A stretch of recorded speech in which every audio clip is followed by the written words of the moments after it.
All right, so I wanted to talk to you about your essay outline for essay one. You are going to find a link to an outline template that you will complete for your outline. You'll want to be as specific as possible. Remember, your essay will have at least 4 body paragraphs, making 6 total paragraphs. You're required to include two pieces of evidence per paragraph at minimum. Once you've completed the outline, you'll submit it. To begin this assignment, you should refer to your work on your pre-planning assignment. That assignment was meant to help you here. And those responses should have a lot of evidence that you've already gathered, which is going to make this easier. As a reminder, you are locked in to the ad that you chose for the pre-planning. The only exception to that would be if you chose something that was not actually a choice and I tell you you have to redo something.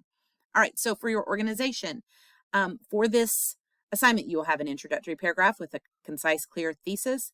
You'll have 4 body paragraphs. Notice ethos, logos, pathos, and then one discussing shortcomings, and then a concluding paragraph.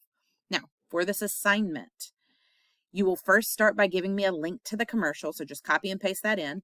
Then, well, for your paper, you will have a full introductory paragraph. I just want your thesis that is taking a position on whether or not the ad is effective at convincing swing voters to vote for the candidate or cause through the use of the rhetorical appeals. All right. Then you have each paragraph, you're going to provide the topic sentence that clearly supports the thesis.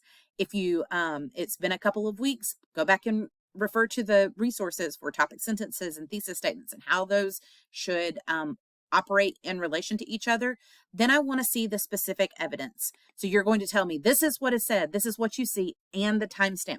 Don't just give me timestamps and don't just give me a description. Give me both so that I can go into the ad and go right to those seconds and see what it is that you have provided here. Then topic sentence 2, the ad uses pathos to elicit blah, blah, blah in swing voters, encouraging them to vote for yada, yada, yada. Then you're going to, again, give me the evidence, a description, or the direct quote, and the timestamp so I can go look at it. You'll notice that I provided you space for 3 pieces of evidence. You are only required 2, but if there's 3 good pieces of evidence, you should include that here. Then you'll have your third rhetorical appeal, and then body paragraph 4 is going to be about shortcomings. Now, you may ultimately think the ad is in fact effective, but that it could be better. So you might say, while the ad is ultimately effective, there are places where it could be improved. For example, the ad says da da da da da, but that is slightly misleading when what was actually said was blah blah blah blah blah. Then cite your source. Or while the ad is mostly effective, it relies too heavily on pathos. It would have been better with this, this, and this. Instead, we got this and this. Or it could be that the ad was effective for certain types of folks, but had it broadened out and used a more diverse group of people that it was talking to, or it elicited a different set of emotions, or whatever the case may be. You really have to be thoughtful in this paragraph on how to make it better. Now, it could be that you make the case that the ad's really just not that effective, and here are the reasons why, but that's really not the goal of the paper. Each of these ads are in some ways effective. So you're not going to want to save that till this last paragraph and say, oh, they're not effective. All right. And then you're going to write your full conclusion. Remember, your conclusion should, in 1 to 2 sentences, summarize the crux of what you've had to say, and then broaden out to answer the question, so what? In other words, what should the reader take away from this? Is it that we should be doing our due diligence to understand what's presented to us in the form of ads? Is it that we should do our due diligence to check out candidates and what they're saying? Is it that we should ultimately make sure we're making informed decisions when we go to vote? As a reminder, you're writing about whether or not the ad is effective at using ethos, pathos, and logos to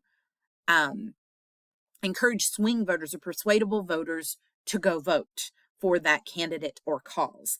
It is not a pitch for that candidate or cause and your position on it. So you're not writing a persuasive essay about whether you should vote yes or no on this amendment or that amendment, or you should go vote for this candidate or that candidate. If you do that, you will not do well on the essay, okay? I've also provided you a sample essay. or a sample outline. And I encourage you to go have a look at it and what's happening with its thesis statements, its examples, and all of those things to help you get an idea of what I'm looking for. It's worth noting on that sample outline, I believe the timestamps that the student gave weren't formatted quite correctly, so you won't want to fully follow that. Refer back to the essay topic page for seeing exactly what that should look like. I hope this video helped, and if you have questions or need help from me, please let me know.